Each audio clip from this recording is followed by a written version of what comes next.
Good afternoon, camp. I am Lance, your conference chair for this year, and I am an undergraduate at the University of Pennsylvania. However, today we will be talking about the UCAS application system, which is applicable for all university applications to the UK. So I applied to the UCAS application system in the cycle of 2019, and I got into 4 out of 5 schools, including the University of Oxford and University College London. The UK system is a little bit different from the US system, so I understand that today I'll be covering a lot. If you guys have any questions, please don't hesitate to contact me at lancesl@sas.upenn.edu, and I'll be very happy to answer your questions. So to start an application, please visit this URL, ucas.com/students, and click undergraduate 2021 entry and apply. Yeah, and it should bring you to this new page where you can register and fill out all the questions. In the registration, it will ask you for a buzzword. The buzzword is a word that you get from your high school, so that UCAS knows which school you are applying from, and UCAS knows which school to email if they have any questions about you.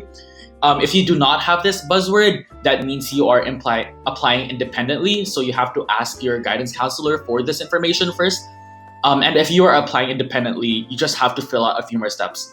So before you apply, I suggest that you ask for your school's buzzword from your guidance counselor. Otherwise, you can click register and answer all the questions. So welcome back. This is the UCAS portal. Brings back memories from when I applied in the fall of 2018.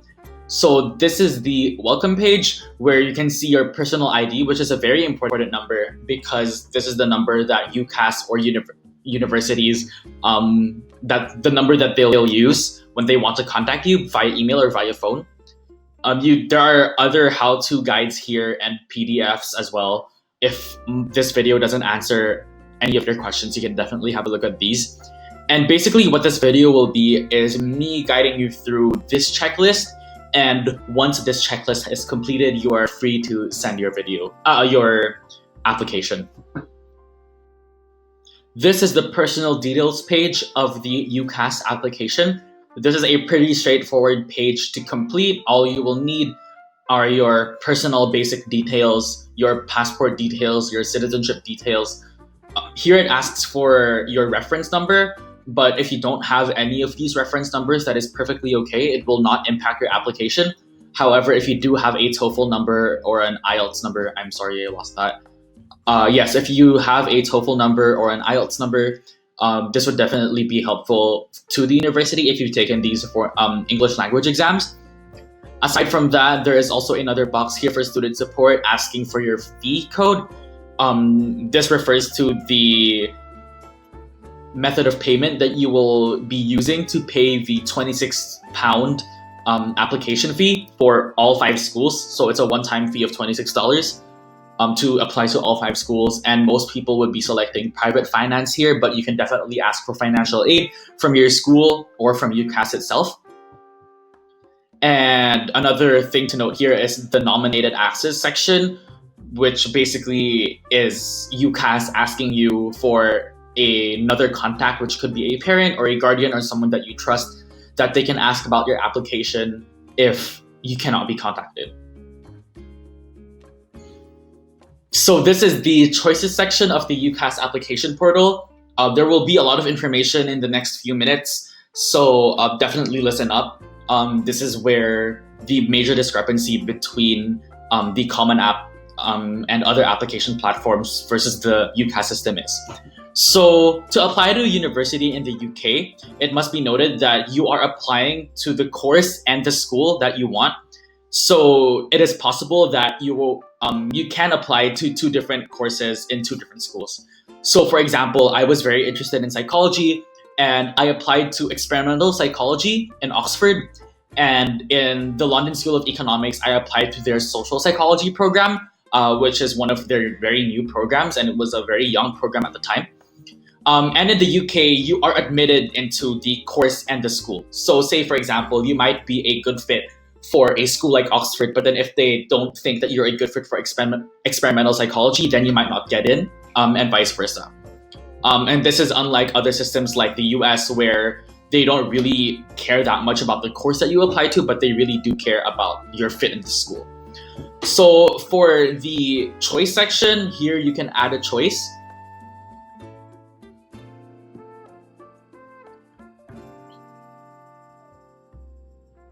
Yeah, so see, I clicked add a choice and this is what comes up. You can choose up to 5 courses in 5 schools. So that's 1 course and 1 school combined. So 5 of those. And no matter how many schools you choose to apply to, you will be paying the same application fee, which is now 26 British pounds. And you need to fill this choices section out. For those interested in Oxford or Cambridge, you can only apply to one of them for during each application cycle. So I chose to apply to Oxford and I didn't apply to Cambridge, for example. And you cannot apply to both Oxford and Cambridge at the same application cycle. And here you see that there are different things that you need to fill out. These are things that you can find in the school's website. So institution code refers to the university code. So UCAS knows which university you're applying to. The course code refers to the course that you are applying to. And that will also be listed on the university's website. Some universities will be asking for a campus code, including Oxford and Cambridge. In Oxford and Cambridge terms, the campus code refers to the specific college you are applying to. And think of colleges as a smaller community within Oxford and Cambridge, and actually many other schools that have these smaller microcosms.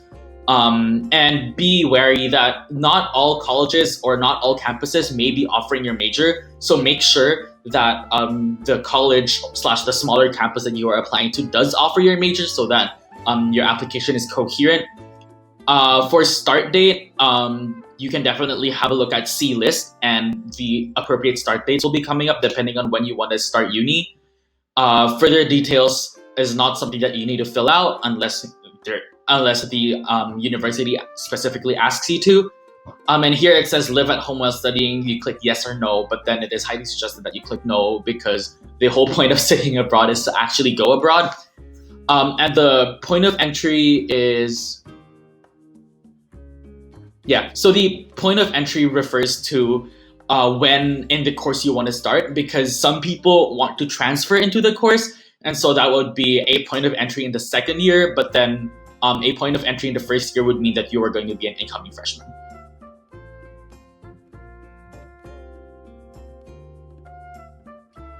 So this is the education section of the UCAS application portal. This is definitely more straightforward than your choices section, because this basically asks for your previous education history. Again, here there is a how-to guide if this video doesn't answer all of your questions, but basically you have to put in, let's have a look. Yeah, so you need to be placing all of your qualifications and all of your educational attainment until this point. And this includes predicted scores for IB or AP or A levels, whatever you are taking. So here you can see that you can add a new school / college / center. And you can definitely type your school name in or find it. It is recommended that you find it. Exam center number, there is a button here for people who don't have a center number, and it is not compulsory. Here it says when you start and when you finish. Attendance would definitely be full-time. And here it asks if you did or if you will receive any qualifications at this center. You click yes, and then it could possibly ask you more questions about that. It must be noted that all qualifications must be entered, even predicted results. So if you're taking IB or A levels, even if you don't have your final IB or A level scores yet, you'll need to definitely put that in to let the colleges know. The UK application system is very particular about academic achievement and academic attainment. So that is definitely a very useful piece of information. And if your educational qualification is not listed in the drop-down list, so say for example, if you're K-12 here in the Philippines, be prepared to put it in the other box, and be prepared to send an official transcript of record, so that the universities can certify you as a not only a high school student but also vet you for their applications. So this is the employment page of the UCAS application. When UCAS talks about employment, this only refers to any full or part-time paid employment while you were in high school. You can add the details of up to 5 employers. So here, if you click add an employer, yeah, it's pretty straightforward. You just have to fill this in. If you did have any part-time or full-time jobs while in college, which is paid, so internships don't count. But if you did have any of these, this would definitely help the universities put your application into perspective. So this is the personal statement page of the UCAS application system. Think of this as your main college essay. It serves the same purpose as the Common App in that all 5 schools that you apply to in the UK will read this personal statement. The personal statement, as you can see here, is a 4,000 character essay, including spaces. In my experience, that is around 650 words, similar to the Common App. And for the personal statement, look forward to our essay writing video, where I will also be talking about the personal statement as a whole and tips on writing their personal statement. But then here you can see the guide to writing their personal statement. There is no set question for the personal statement, so it really is just about letting colleges know why you want to study in the UK, why you want to study in their university or in a UK university in general, and why you want to study the subject that you are highly interested in. I highly suggest that you use a word processing document like Microsoft Word or Google Docs before you paste in the personal statement here, and you can use the preview. You can use the preview button here to see how many characters you have left. It is important to note that the 4,000 character limit includes spaces, and yes, definitely have people check your personal statement for you. So have your counselors, have your parents, and have your peers read it for you. Definitely start on this way before the application deadline, and make sure to have multiple drafts. Look forward to the essays video for more information about the personal statement. We are almost done with the UCAS application portal. This is the reference page where you will be providing the information of your referee, which I would recommend would be a teacher that teaches your design course once you're in uni. So I had my psychology teacher write my reference, and he wrote a really, really good one for me. So here you will be writing in your referee details, which you definitely would be asking from your teacher. And yes, basically just fill out all the mandatory places, and UCAS will be in touch with your school and your referee to get their reference. Once you are complete with most of the application and you are happy with everything that you've put in all the fields above, then you can have a big overview of your application. So if you scroll down here, you'll see everything that you've put in. Obviously, I haven't put in anything because I'm not applying anymore. And here you can also save your application before you pay and submit. Definitely go through all of this before you submit your application, way before the deadline is due.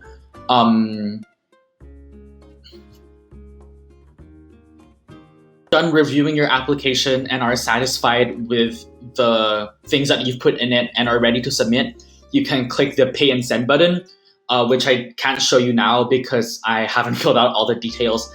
But then just as a reminder, the application fee is 26 British pounds. And with the current exchange rate, that would be around 1,500 pesos plus minus. And yes, once you pay and send your application, you are done with the UK application system. It is a very simple, very straightforward way to apply to 5 colleges at once in the UK, which is definitely an amazing place to be in. If you have any questions, please feel free to contact me, reach out to me. I will be very happy to answer them.